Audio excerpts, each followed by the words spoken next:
आप सुन रहे हैं विविध भारती। आज हम आपके लिए लेकर आए हैं गीतों भरी कहानी सपने में ठिठका इंतजार। इसकी लेखिका है ममता सिंह और वही आपको ये कहानी सुना रही है। उसने आंगन में रखे गमलों को बाहर दरवाजे के सामने रखा, एक निगाह कमरे में डाली, मेन स्विच बंद किया, दरवाजा खींचा, वो बंद हो गया। चाबी पैंट की जेब में डालकर बरामदे तक आ गई थी वो। उसके गुलाबी गाल और नीली आंखों में ज्वार सा नजर आ रहा था। लग रहा था कि आंखें जैसे अब छलकी कि तब छलकी, आंखों में नदी बह रही थी। मैं कार से उतरकर उसकी ओर दौड़ी, उसे हुलस कर गले लगाने की कोशिश की, लेकिन उसके ठंडे रिस्पॉन्स से मैं वहीं रुक गई। बेटा, सारी किताबें एक साथ रख ली है ना? अकेले क्यों परेशान हुई? मैं तो आ रही थी ना, मैं रखवा देती। मैंने उसका सूटकेस अपने हाथ में लेते हुए कहा। उसने सूटकेस की ओर देखते हुए हाँ में सिर हिला दिया, कुछ बोली नहीं। मेरा मन कर रहा था उसे अपनी तरफ खींचकर खूब कस के गले लगा लूं, उसका सारा दर्द अपने आंचल में छुपा लूं, लेकिन उसके पथराए व्यवहार से मैंने ऐसा कुछ नहीं किया। डर लग रहा था कहीं इस बार भी मैं इसे खो न दूं। पता नहीं ये कैसी पीढ़ी है, इन्हें ज्यादा प्यार दिखाओ तो ये बिदक जाते हैं, पर इसके नजरिए से सोचती हूं तो इसका बर्ताव ठीक लगता है। इतनी छोटी सी उम्र में इसने कितनी बड़ी दुनिया देख ली। दुखों के न जाने कितने रंग इसकी नाजुक हथेली में लगे। ऊपर वाला भी कभी कभी किसी के साथ बड़ी नाइंसाफी करता है। अनुष्का की आंखें मुझसे मिली और फिर सड़क की ओर देखने लगी। उसकी आंखों में बहुत सारे प्रश्न तैर रहे थे। अनुष्का ने अपनी आंखें मेरी आंखों पर चिपका दी। हाँ कहने के साथ साथ वो सारे प्रश्न मेरे कानों में गूंजने लगे जो मुझसे पूछे गए थे। इस मशीनी युग में रिश्ते से ज्यादा कागज की अहमियत है। मम्मी, मेरी ज्यादातर किताबें वहीं पड़ी हैं, मैं एक बार फिर आऊंगी ले जाने के लिए। अनुष्का की आवाज बहुत मध्यम थी। बिल्कुल बेटा, तुम जब चाहोगे आ जाना, मैं तुम्हें लेकर आऊंगी। कहते कहते मेरे गले में जैसे कुछ अटक गया था, आवाज भर्रा गई थी। मैं डर गई थी कि कहीं इसी घर में अकेले रहने का ये फैसला न कर ले। इस ख्याल से ही मेरा दिल बैठ गया। 3 बरस मैंने अनुष्का के बिना कैसे बिताया ये मेरा दिल ही जानता है। उस पल दोनों के बीच एक पुल बन गया, बीते हुए दर्द और आने वाली उम्मीद के बीच।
जिंदगी याद मुझे आती है तेरे गुस्से की। डांटा भी तो तूने मुझे फूलों की तरह, क्यों नहीं माँ सारी दुनिया तेरी तरह।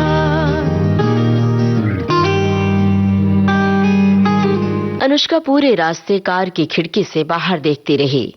कई बार उसने टिश्यू पेपर से आंखों को दबाया, शायद भर आए पानी को सुखा रही थी। उसकी आंखें गोलाई में ऐसे घूम रही थीं जैसे सड़क के किनारे दुकानों पर लिखी हर इबारत को वो पढ़ रही हो, जबकि वो तो सिर्फ अपने आप से गुफ्तगू कर रही थी। मैं उसकी ओर देखकर कुछ कहना चाहती थी, पर जैसे जबड़ा लॉक हो जाता। डर लग रहा था कहीं उसे कोई बात बुरी न लग जाए और वो मेरे साथ चलने से इनकार कर दे। इन 3 बरस में बचपन के सुनहरे रंग से अलग किशोरावस्था का चंपई रंग इसके गालों पर निखर आया है। हालात ने इसे जल्दी से सयानी बना दिया है। पार्किंग एरिया में गाड़ी रुकी और वक्त के उस एक पल से मैं बाहर आ गई। देखो बेटा अनुष्का, ये देखो, ये तुम्हारा कमरा है। अनुष्का ने जब दहलीज पार की तो एक अजीब सी गंध ने उसे घेर लिया। घर सजा धजा, दीवारों पर वही तस्वीरें टंगी थीं। रस्किन बॉन्ड, रुडयार्ड की जंगल बुक और भी उसकी पसंद की तमाम किताबें कमरे में जस की तस सजी थीं। उसकी आंखों के सामने पुराने घर की टूटी अलमारी, माँ के कपड़ों से भरी संदूक और रसोई में रखी चूल्हे की आंच पर खाना पकाती माँ का चेहरा घूम गया। लाचार, बेबस, जीर्ण माँ से वो असंख्य सवाल पूछना चाहती थी, लेकिन वो कोई सवाल वो पूछ नहीं सकी और माँ विदा हो गईं। वो इस दुनिया से चली गईं। कई बार अनुष्का ने पूछना चाहा, हर बार वो अपनी बीमारी का बहाना बनाकर टाल देती। वैसे भी कैंसर जैसी भयानक बीमारी से जूझते इंसान के प्रति दया भाव ज्यादा होता है, प्रेम कम। अनुष्का कभी अपने इस कमरे को देख रही थी जो उससे कहीं छूट गया था, कभी वो उस घर को याद कर रही थी जिसे अभी अभी छोड़कर आई थी। दरवाजे पर खड़ी उसकी आंखों में समंदर सा ज्वार था, आंखों में जंगल था जो उसके मन की वीरानी को बयां कर रही थी। चौखट के उस पार वही घर था, दीवारें, खिड़कियां, आंगन, सब कुछ वैसा ही, लेकिन उसका मन मानो 1000 टुकड़ों में बटा पड़ा था। उसने गहरी सांस ली। क्या मैं सचमुच लौट आई हूं? लेकिन किस रूप में? कहीं फिर यहां से कहीं और तो नहीं जाना पड़ेगा मुझे? कब मेरी किसको जरूरत पड़ जाए और मैं उसके काम आ जाऊं। आखिर उस घर में अपनी माँ की जरूरत बनकर ही तो मैं गई थी ना। माँ के लिए मैं सिर्फ जरूरत थी। उसकी आंखों में स्मृतियों का सागर उमड़ आया। ये वही घर था जिसे छोड़कर अनुष्का भटकती रही, कानूनी लड़ाइयों और अनचाहे सवालों के बीच। अब फिर उसी चौखट पर आ खड़ी थी। उसका मन भारी हो रहा था।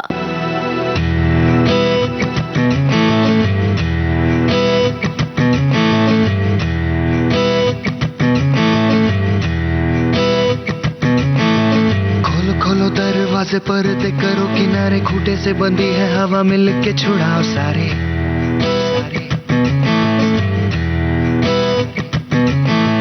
आ जाओ पतंग लेके अपने ही रंग लेके, आसमां का शामियाना आज हमें है सजाना।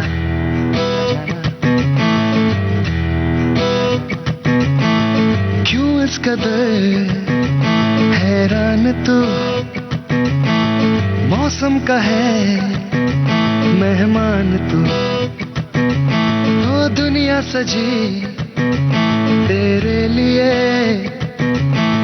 खुद को जरा पहचान तू।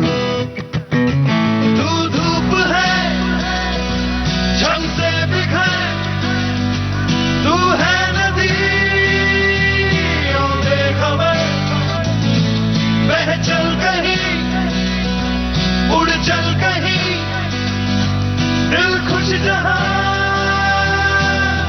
तेरी तो मंजिल है वही।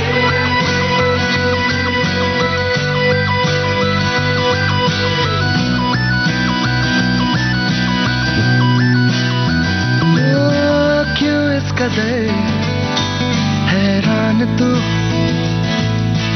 मौसम का है मेहमान तू। यहीं लौटकर माँ ने मुझे अपनाने का दावा किया था।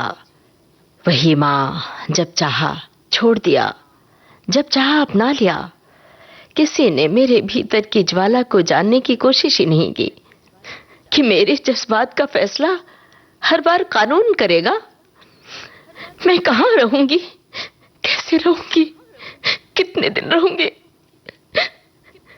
इसका निर्णय कानून ने किया। आखिर मुझे क्यों, मां के अधूरेपन का बोझ मुझे क्यों ढोना पड़ा? आखिर मैंने क्या गुनाह किया था, क्या बात थी आखिर? मैंने उसके कंधे को सहलाया। उसने अपनी पलकें उठाई, मेरी ओर देखा। उसकी आंखों में अपनापन पाकर मुझे राहत मिली, सुकून मिला। अनुष्का की पनीली आंखों में टूटी हुई स्मृतियों का गुबार था, जिसे मैं लगातार देख रही थी। फिर अचानक मैंने उसे खूब कस के सीने से लगा लिया और उसके भीतर का झरना फूटकर देर तक बहता रहा और मेरे भीतर की ममता देर तक उसे भिगोती रही। मैं उसे बहुत देर तक सीने से लगाए बैठी रही। फिर धीरे धीरे उसने दरवाजे के भीतर कदम रखा। हर कोना मानो उसकी चुप्पी सुन रहा था। एक मेज पर रखी पुरानी चादर, दीवार पर धूल जमी तस्वीरें और बंद खिड़की से आती ठंडी हवा, सब कुछ अपना सा लगा। वो सीधी खिड़की तक गई। उसने खिड़की खोली। धूप का एक सुनहरा टुकड़ा कमरे में भर आया। उसने सूटकेस का जिप खोला। उसमें से कुछ वो तलाशने लगी। कुछ किताबें उसी घर में छूट गई हैं। सोचते हुए उसने गहरी सांस ली और फिर धीरे धीरे अपने सामान सूटकेस से बाहर निकालने लगी। मैंने उसके सिर पर हाथ फेरा और मैं रसोई में चली गई। अनुष्का के लिए फ्रैंकी और ब्रेड टोस्ट लेकर लौटी तो देखा वो अपनी पुरानी ड्राइंग बुक पलट रही थी। वाटर कलर का डब्बा और ब्रश मेज पर रखा हुआ था। कितनी जुनूनी है ये लड़की। सचमुच अजीब है। सेकंड क्लास में पढ़ती थी तभी कितनी सुंदर पेंटिंग करने लगी थी। संस्कृति मंत्रालय के कला विभाग में एक पेंटिंग प्रतियोगिता आयोजित हुई थी। इतनी छोटी सी उम्र में इसने फर्स्ट प्राइज ले लिया था।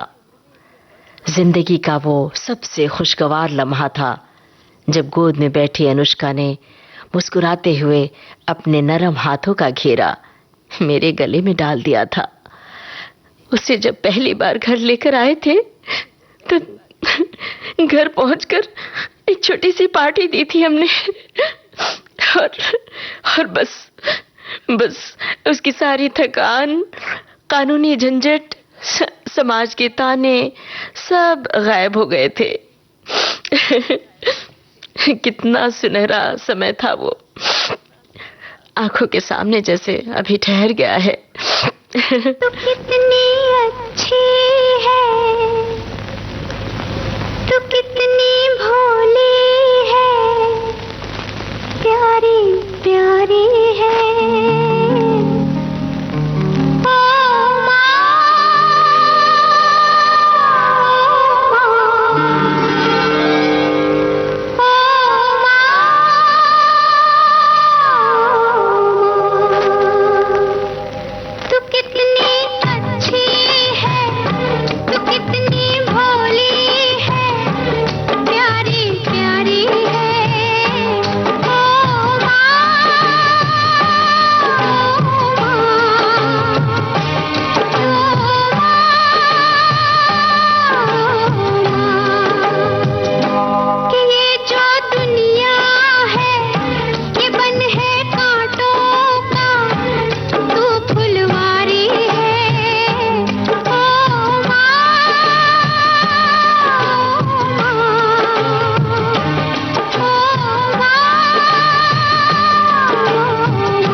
उस रोज अनुष्का ने मुझे पहली बार मां कहा था।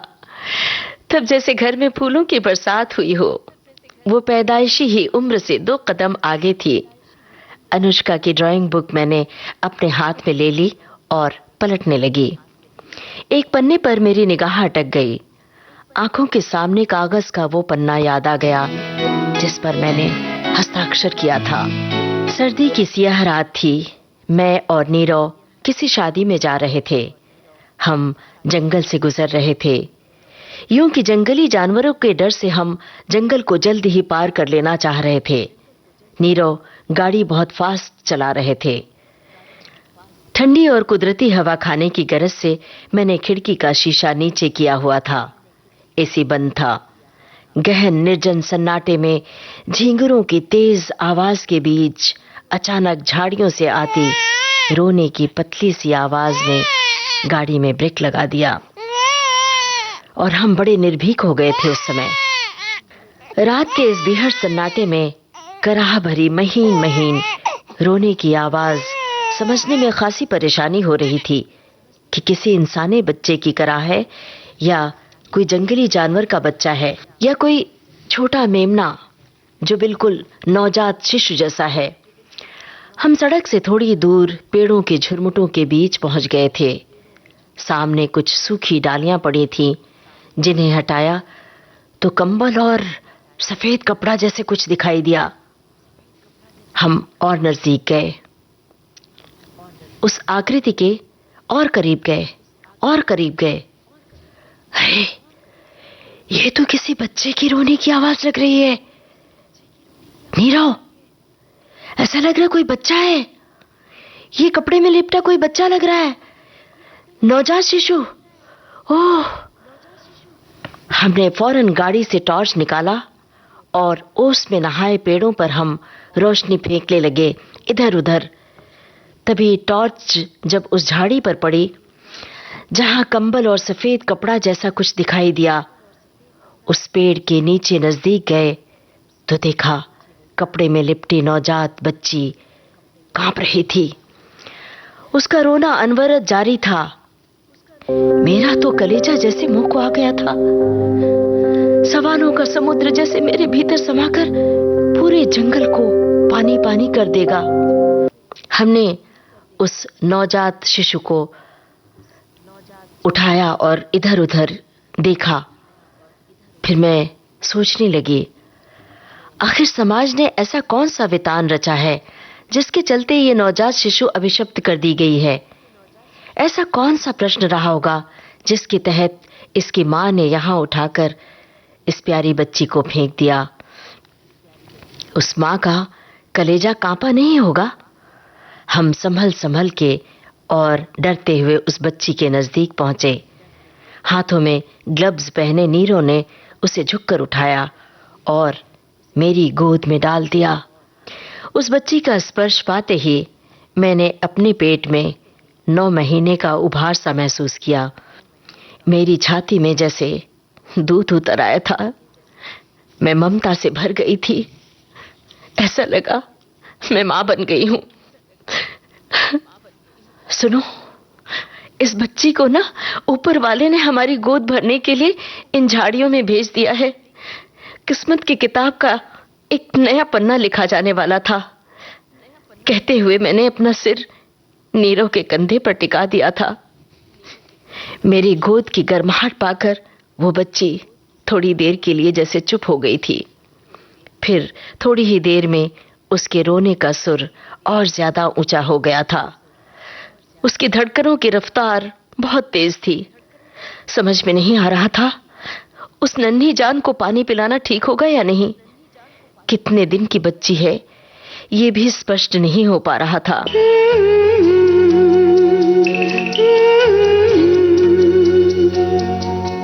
गुड़िया रानी, बिटिया रानी, परियों की नगरी से एक दिन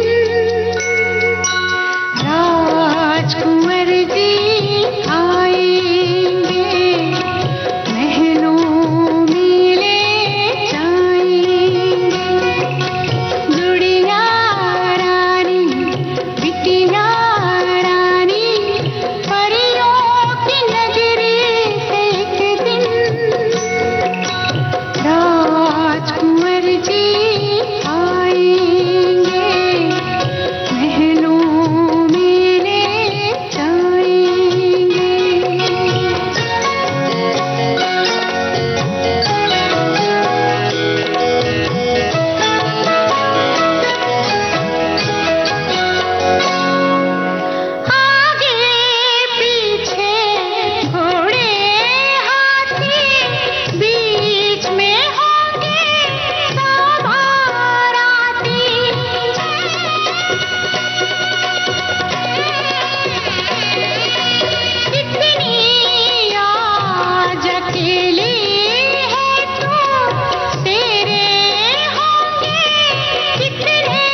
सी नरम नाजुक बच्ची की जान बचाने के लिए हमने फौरन एम्बुलेंस को फोन किया। एम्बुलेंस के सायरन से जंगल का वीराना शोर से भर गया। कुछ ही देर में वो मासूम अस्पताल की रोशनी में थी। फाइल पर लिख गया, अननोन गर्ल, उम्र 1 दिन। उसकी नाम की जगह खालीपन था, पहचान की जगह एक सवाल। मां की गोद नहीं, कागज के पन्नों में कैद जिंदगी की शुरुआत। झाड़ियों में मिली नवजात बच्ची सुबह अखबार की सुर्खी बन गई थी। चाय का प्याला हाथ में लिए मैं तो जैसे बर्फ बन गई। अब क्या होगा? उस बच्ची का कोई न कोई उम्मीदवार जरूर आ धमकेगा। फिर मेरी सूनी गोद का क्या होगा? नीरो, ऊपर वाले ने मेरी सूनी गोद भर दी थी। झाड़ी में पड़ी वो बच्ची ऊपर वाले ने मेरे लिए ही तो भेजी थी ना।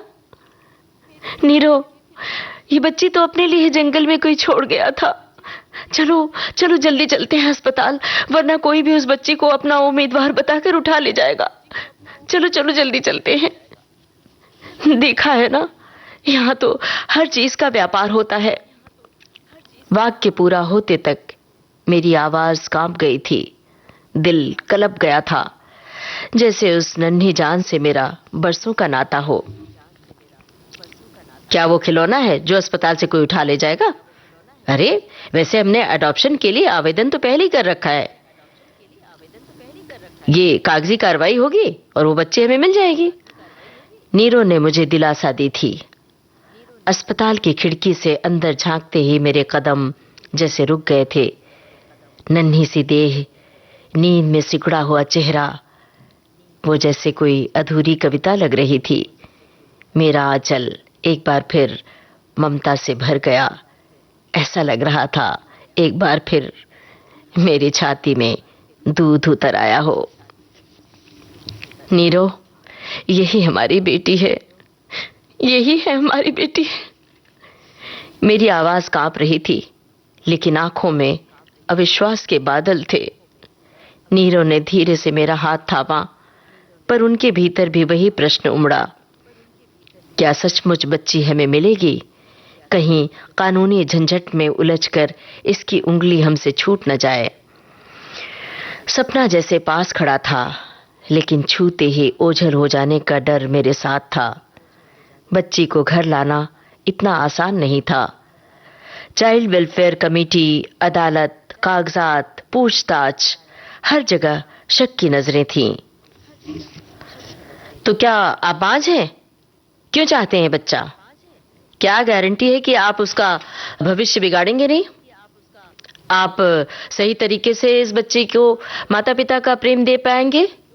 ये हम कैसे यकीन करें? ये सवाल मुझे भीतर तक छलनी कर देता था। कई रातें मैंने रोते रोते गुजारी, पर हर सुबह वही दृढ़ वाक्य दोहराती, नीरो, उस बच्ची ने कांटों सी जिंदगी पाई है, हमें उसके लिए कांटों का ये रास्ता भी पार करना होगा। आप सीधे गोद नहीं ले सकते बच्ची को, आपको सेंट्रल एडॉप्शन रिसोर्सेज अथॉरिटी की प्रक्रिया से गुजरना होगा। आप इंतजार कीजिए, थोड़ा सब्र रखिए, डॉक्टर ने सख्त स्वर में समझाया था। ऑनलाइन रजिस्ट्रेशन, दस्तावेज, पूरी जांच, ये सब होने के बाद ही आपको बच्ची मिल सकती है। मेरी आंखें फाइल से हटकर बच्ची पर टिक गई थीं। कागजों से बड़ी हैं उसकी सांसें, सोचते हुए मेरा मन थोड़ा उदास हुआ था। घर लौटते ही मैंने वो फॉर्म भरा, जिसे पूरा करने के बाद वो दुधमुही मासूम मुझे मिल जाएगी, जिसकी अधमुंदी आंखें अपनी मां को देखने को आतुर होंगी। आधार कार्ड की कॉपी, आयकर रिटर्न, बैंक स्टेटमेंट, परीक्षा के प्रश्न पत्र की तरह न जाने कितने तरह के प्रश्न थे उसमें, जिनके उत्तर देकर मुझे और नीरो को भरने पड़े।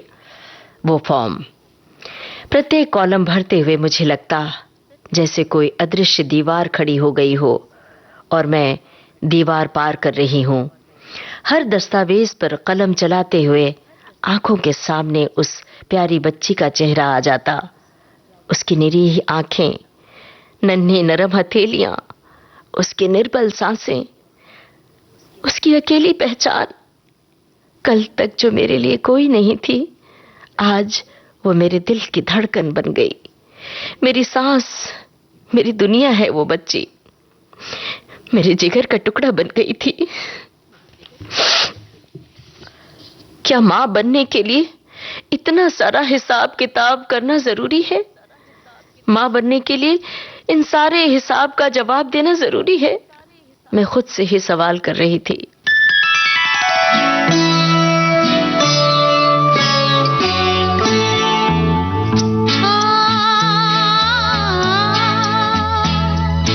तुझसे नाराज नहीं जिंदगी, हैरान हूँ मैं, हो हैरान हूँ मैं।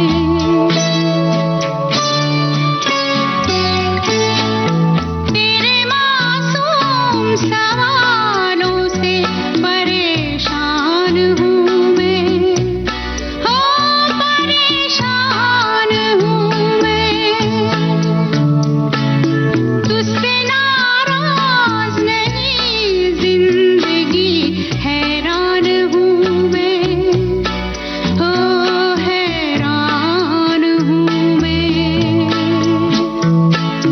जीने के लिए सोचा ही नहीं, दर्द संभालने होंगे।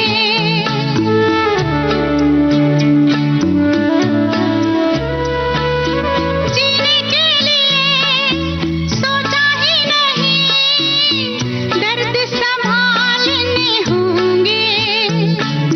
मुस्कुराए तो मुस्कुराने के कर्ज उतारने होंगे। मुस्कुराऊं कभी तो लगता है जैसे होठों पे कर्ज रखा है। तुझसे नाराज नहीं जिंदगी, हैरान हूँ मैं, ओ हैरान हूँ मैं। कानून का इंतजार करना होगा। 60 दिन तक हम देखेंगे कि असली माँ बाप सामने आते हैं या नहीं। वकील मिस्टर सेठी ने यही तो कहा था। बाद में ये 4 से 6 महीने मेरे और नीरव के लिए सदी से भी लंबे थे। हर दिन एक ही चिंता होती, कहीं ये बच्ची किसी और को सौंप न दी जाए। कानून को हमें अपनी ममता क्यों साबित करनी पड़ रही है? कभी अस्पताल के बाहर खड़े होकर हम सोचते, अपनी उस अबोध बच्ची तक पहुंचने के लिए हमें और कितनी दीवारें पार करनी होंगी। कानूनी कागजात के साथ साथ हमारी और भी तरह से जांच हुई। एक दिन एक सोशल वर्कर घर आई।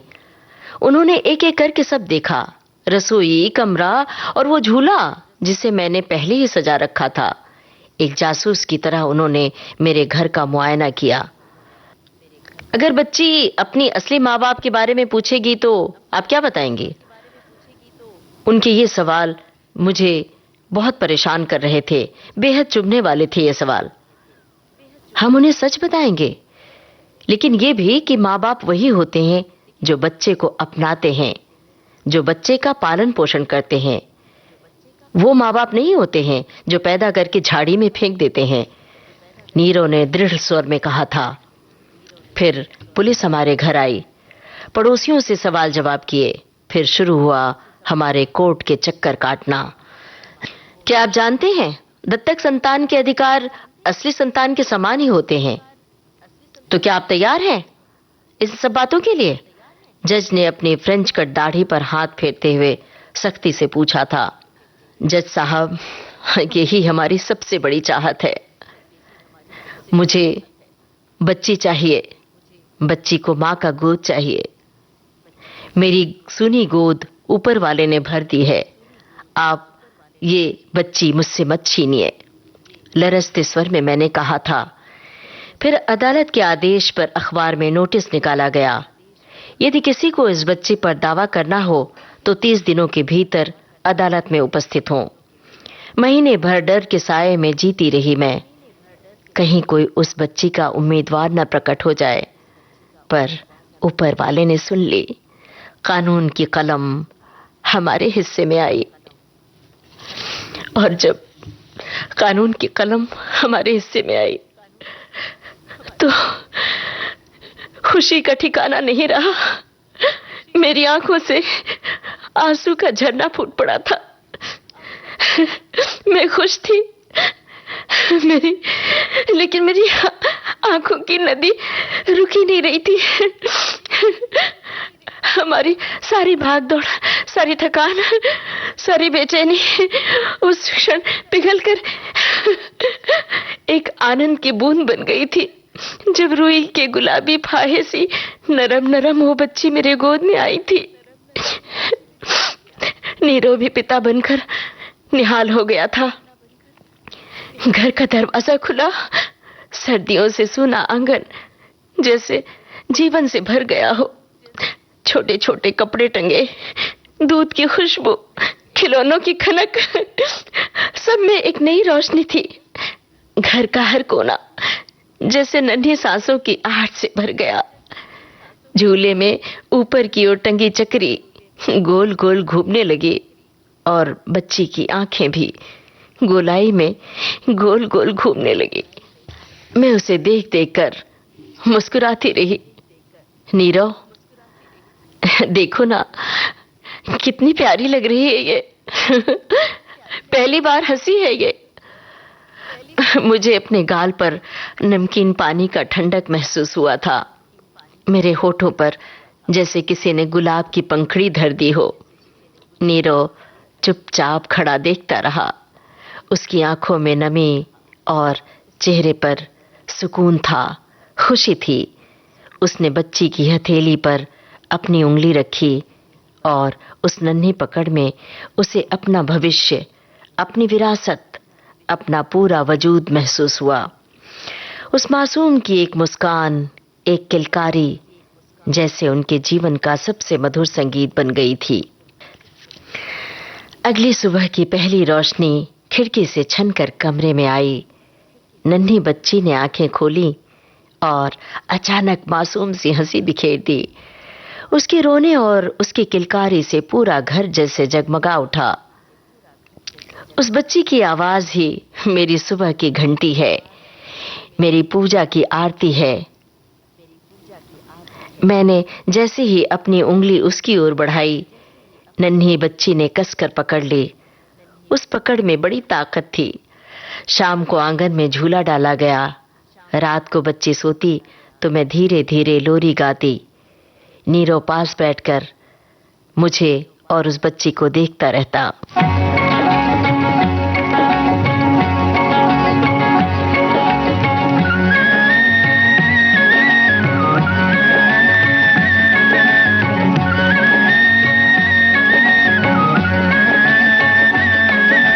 चंदा मामा दूर के हुए पकाए भूर के, चंदा मामा दूर के हुए पकाए भूर के। आप खाए थाली में, मुन्ने को थे प्याली में। आप खाए थाली में, मुन्ने को थे प्याली में। चंदा मामा दूर के हुए पकाए भूर के।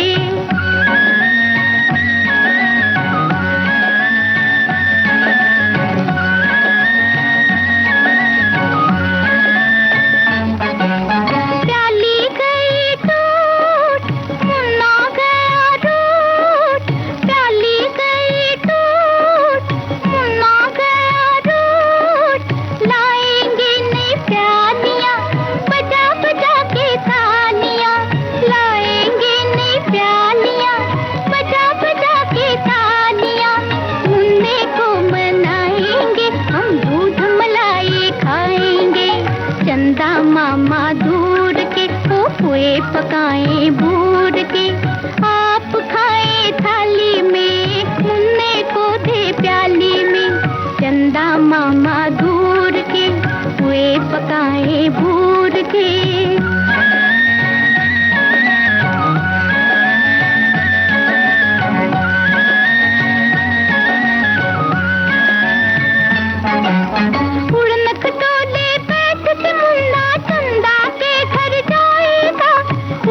वापिस घर को आएगा।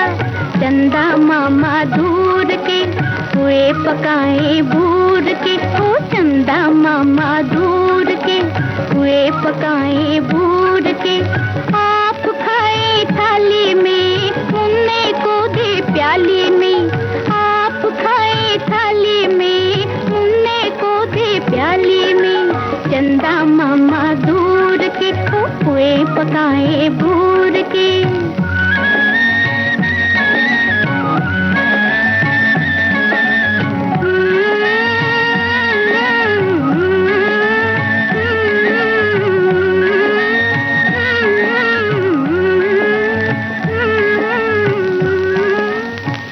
कितना अजीब है, कल तक ये चेहरा अजनबी था, ये बच्ची मेरे लिए अजनबी थी। आज इसकी सांसें हमारी रूह में बस गई। इसकी किलकारियों ने घर की हर दीवार पर नई धड़कन लिख दी थी। रात को जब बच्ची रोती, मैं नींद से उठकर दूध की बोतल तैयार करती। थकी होती, पर उसे लगता जैसे उसकी थकान ही बच्ची की मुस्कान में घुलकर गायब हो जाती है। नीरो दफ्तर से लौटकर सीधे बच्ची की उंगली पकड़ लेता। दिन भर का तनाव उसी पल मिट जाता। रीना, हमने उसे अपनाया नहीं है, इसने हमें अपनाया है। हमारी जिंदगी को इसने अपनाया है, इसने खुशी दी है हमें। नीरो ने मेरे कंधे पर हाथ रखकर कहा था। मैंने बच्ची को सीने से लगाते हुए आंखें बंद कर ली। मेरे भीतर का अटूट मातृत्व समुद्र में तब्दील हो गया था। तब महसूस हुआ कि मां बनना कितना कठिन होता है। लेकिन मातृत्व का सुख पाना भी किसी नियामत से कम नहीं। वो बरसात की भोर थी। आंगन की मिट्टी में ताजी महक फैली हुई थी। पेड़ों की पत्तियों से टपकते मोती जैसे कण हवा में चमक रहे थे। मैंने खिड़की खोली तो भीतर तक ठंडी बयार आ गई। झूले पर बैठी नन्ही काया ताली बजा बजाकर बारिश की बूंदों को पकड़ने की कोशिश कर रही थी, जैसे बादलों से बातें कर रही हो। उसी क्षण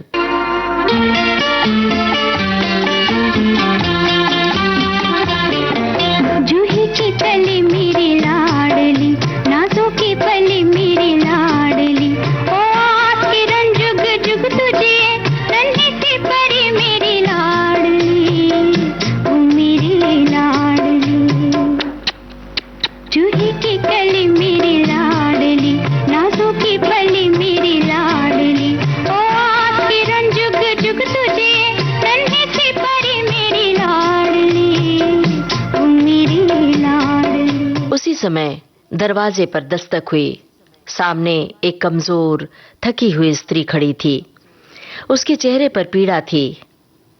मैं इसकी जन्म देने वाली मां हूं। मेरी प्रश्नवाचक निगाहों को भांपते हुए उसने धीमे स्वर में कहा, जैसे धरती हमारे पैरों तले खिसक गई हो। इतनी मुश्किलों के बाद तो हमारी मुराद पूरी हुई, फिर ये अचानक ये मुसीबत कहां से आ गई? मेरे होठ बुदबुदाए, लेकिन स्त्री ने अनुष्का को देखकर अपने कांपते हाथ जोड़े। मैं इसे अपने पास नहीं रख सकी। हालात ने मुझे बेबस कर दिया। अब मेरे पास समय नहीं बचा है। मैं चाहती हूं कुछ समय के लिए मैं इसे अपने घर ले जाऊं। वैसे तो तुम्हारी गोद ही इसकी सच्ची दुनिया है। उसने अपने आंचल से अपनी आंखें पोंछी, फिर उसने अनुष्का की मासूम हथेली छू ली और बच्ची के शरीर में एक निशान भी बताए। बच्ची ने बिना सोचे उसकी उंगली पकड़ ली और अगले ही पल खिलखिला उठी। उसकी मुस्कुराहट की खनक ने मेरे भीतर से वीरान सन्नाटा भर दिया। अनुष्का के बगैर जीने की कल्पना मात्र से मैं सिहर गई। मैंने उसे अपनी बाहों में कसकर भर लिया। कभी कभी अजनबी चेहरा ही रूह का सबसे बड़ा टुकड़ा बन जाता है। जिंदगी ने हमें ऐसे दोराहे पर ला खड़ा किया जहां से रास्ता नहीं नजर आ रहा था। वो औरत जिसने मां बनने का दावा किया है, वो कैंसर की मरीज है, वो भी सेकंड स्टेज में। उसने वो सारे कागजात सामने रखे हैं जिससे उसे अनुष्का को सौंप दिया जाना चाहिए, लेकिन दिमाग और दिल की लड़ाई में दिल को ही हथियार डालना पड़ता है। फिर से अदालत की सीलन भरी दीवारें, बोझिल हवा और कोनों में सिसकते सन्नाटे। जज का फैसला। जन्म देने वाली मां को कैंसर है, उसकी स्थिति गंभीर है, इसलिए बच्ची का अधिकार उसी के पास रहेगा। हालांकि इस सब प्रक्रिया में कई बरस बीत गए। अनुष्का की जन्मदात्री मां भी और ज्यादा कृशकाय हो चुकी थी। इस दौरान उससे कई मर्तबा मुलाकात हुई। उसकी तकलीफदेह हालात के बारे में जानकर अनुष्का को उन्हें उनकी बची खुची जिंदगी के लिए सौंप देना ही इंसानियत थी। उसकी आंखें बुझती लौ जैसी थीं।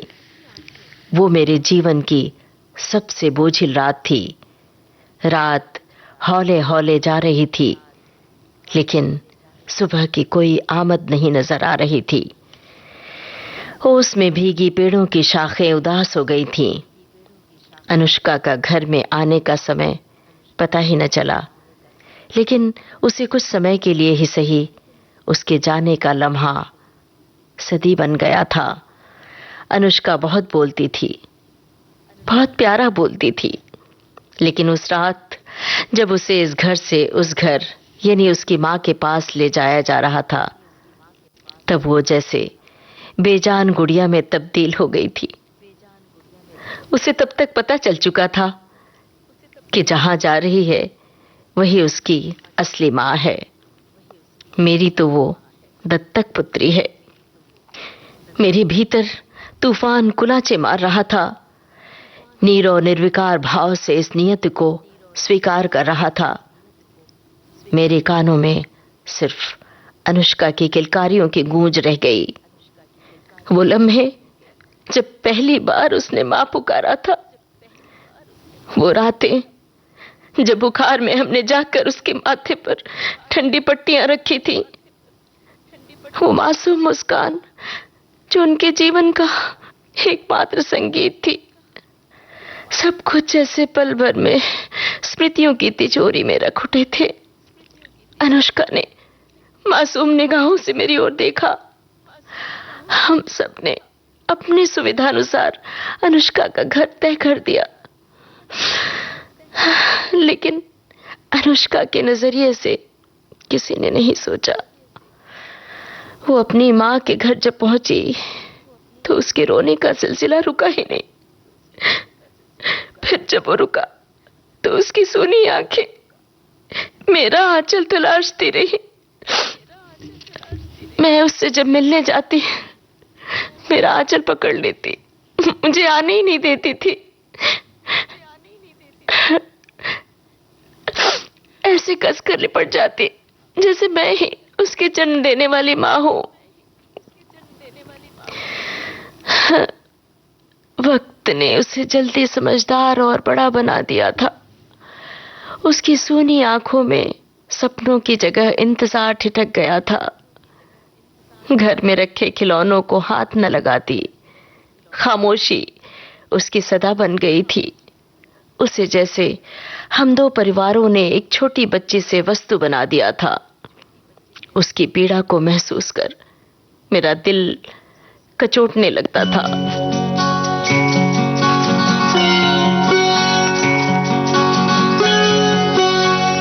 मेरे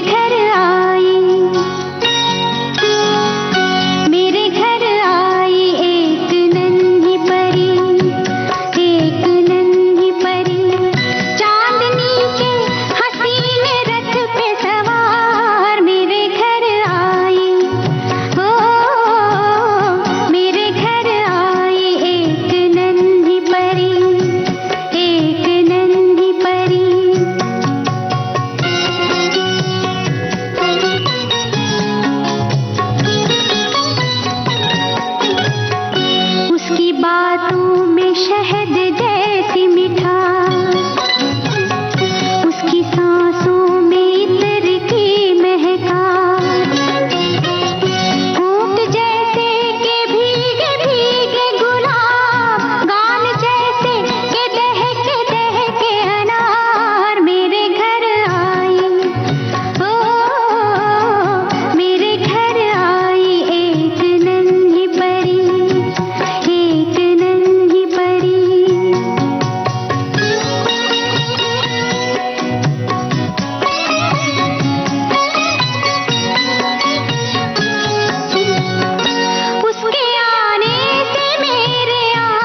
किताबों के ऊंचे रैक से एक मोटी किताब गिरी और मैं जैसे यादों के ऊंचे पहाड़ से धम से नीचे आ गिरी।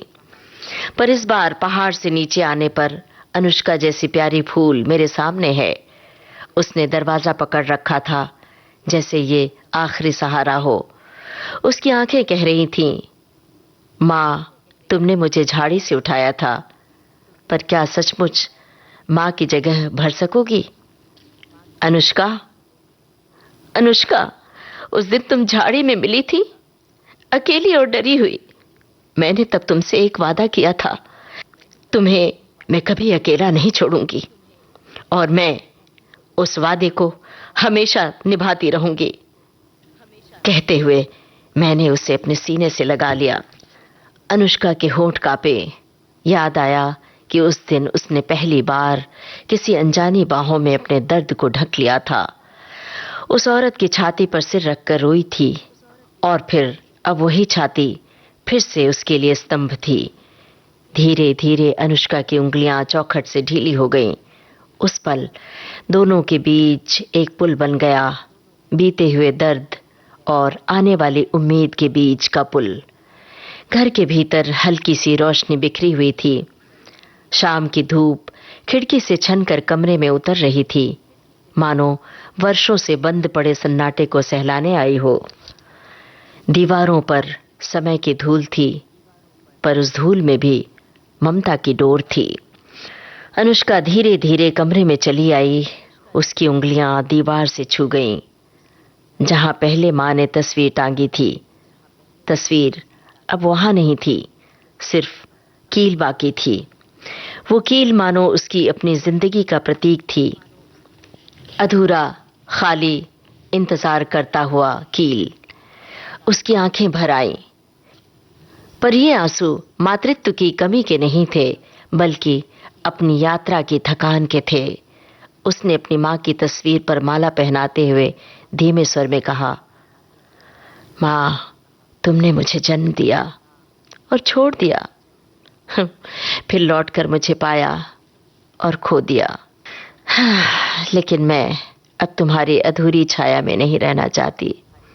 मैं अपना जीवन खुद लिखूंगी। अनुष्का के शब्द हवा में गूंजे, मानो घर की दीवारें भी सुन रही हों। अनुष्का की पलकों पर आंसू की बूंद ठहर गई। उसने खिड़की खोली। सूरज की किरणें भीतर उमड़ आईं। कमरा अचानक उजाले से भर गया, जैसे अंधेरे की परतें टूटकर बिखर गई हों। उसने एक लंबी सांस ली और दरवाजे की तरफ पलटकर देखा। वही चौखट जो उसकी अनचाही शुरुआत की गवाह थी। अब उसी चौखट पर खड़े होकर उसने दृढ़ स्वर में कहा, मैं अब किसी की छोड़ी हुई बच्ची नहीं, मैं अब एक मां की बेटी हूं। यही घर अब मेरी पहचान बनेगा।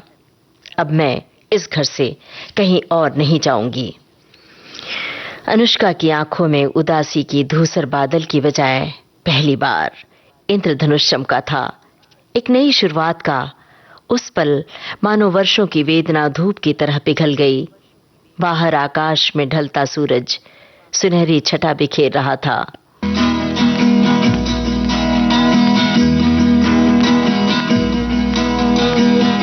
कहाँ तक ये मन को अंधेरे चलेंगे, उदासी भरे दिन कभी तो ढलेंगे। कहाँ तक ये मन को अंधेरे चलेंगे, उदासी भरे दिन कभी तो ढलेंगे।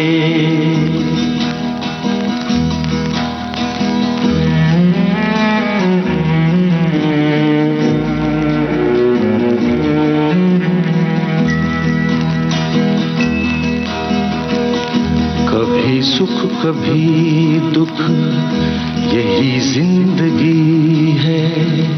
ये पतझड़ का मौसम घड़ी दो घड़ी है। ये पतझड़ का मौसम घड़ी दो घड़ी है।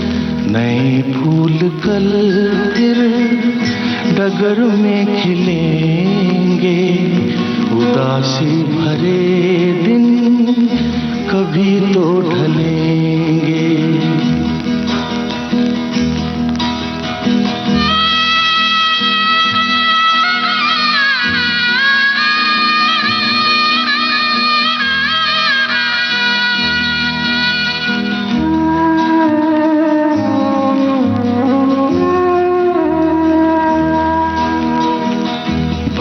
तेज कितना हवा का हो झोंका, मगर अपने मन में तू रख ये भरोसा, मगर अपने मन में तू रख ये भरोसा, जो बिछड़े सफर में तुझे फिर मिलेंगे, उदासी भरे दिन कभी तो ढलेंगे।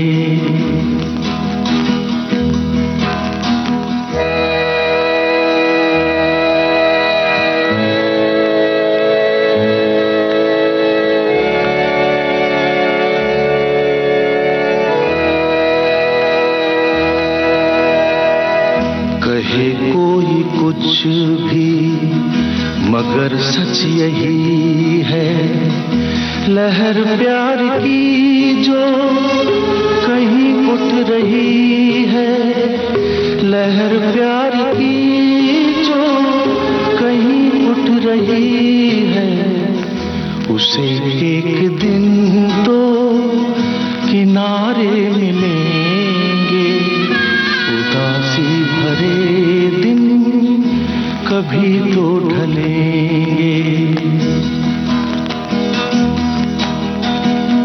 कहाँ तक ये मन को अंधेरे चलेंगे, उदासी भरे दिन कभी तो ढलेंगे। सपने में ठिठका इंतजार, ये गीतों भरी कहानी अभी आपने सुनी। लेखिका और स्वर ममता सिंह, संपादन काजल बनर्गे, प्रस्तुति जुबैर खान।